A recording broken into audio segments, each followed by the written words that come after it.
경찰이 경찰서 안에서 오토바이를 도둑맞고도 2주 뒤에나 알아챘다는 황당한 소식 사건 파일에서 전해드렸었죠.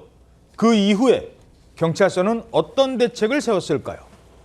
자, 먼저 이 사건 경찰서가 2번씩이나 털린 사건이었죠. 네, 경남 창원의 경찰서에서 발생한 일인데요. 이 지난 8월에 아파트 지하 주차장에 방치된 오토바이를 10대 A군이 이것을 훔쳐 탔습니다. 결국 이 오토바이를 압수해서 경찰서에 압수물 보관 창고 앞에 이제 주차를 시켰는데요. 자, 저기 압수물 창고예요. 그 앞에다가 이제 딱 넣어놨어요. 그런데 이 오토바이가 사라진 겁니다.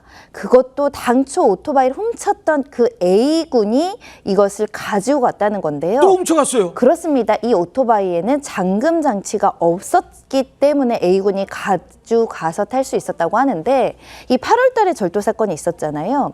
그리고 9월 달에 같은 오토바이를 타다가 이 A군이 또 적발이 됐거든요.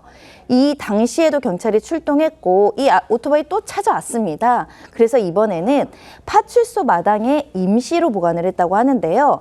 아까는 압수물 보관 창고 앞, 이번에는 이 마당에 이제 임시로 보관했는데 문제는 A군이 다시 나타나서 이 오토바이를 또 다시 훔쳐갔습니다. 이야, 2번씩이나. 네, 이 A군도 참 대담하다고 이야기하기도 좀 그런데요.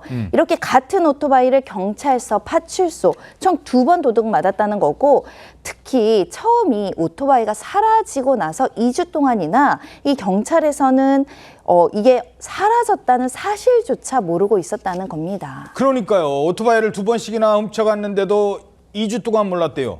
당시 경찰은 이런 해명을 내놨었습니다.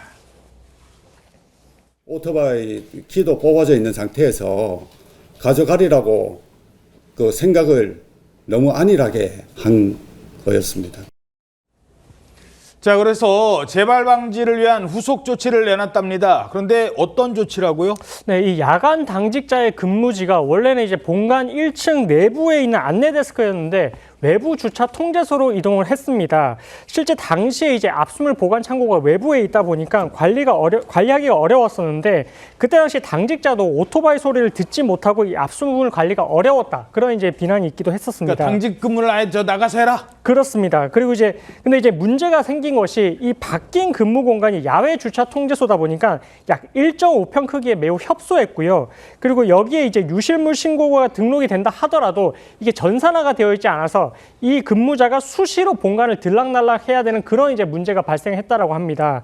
그래서 이 부분에 대해서 사건 파일에서 추가로 취재를 해봤는데 이 부분에 대해서 해당 경찰서에서는 예산 확보 문제 때문에 일단은 주차 안내 부스를 임시 초소로 사용을 하는 것이고 그리고 본관과 임시 초소까지 10m 정도 거리라서 별 문제가 없다는 입장인데 이 효율적인 유실물 관리를 위해서는 앞으로 추가적인 개선이 필요해 보입니다. 예.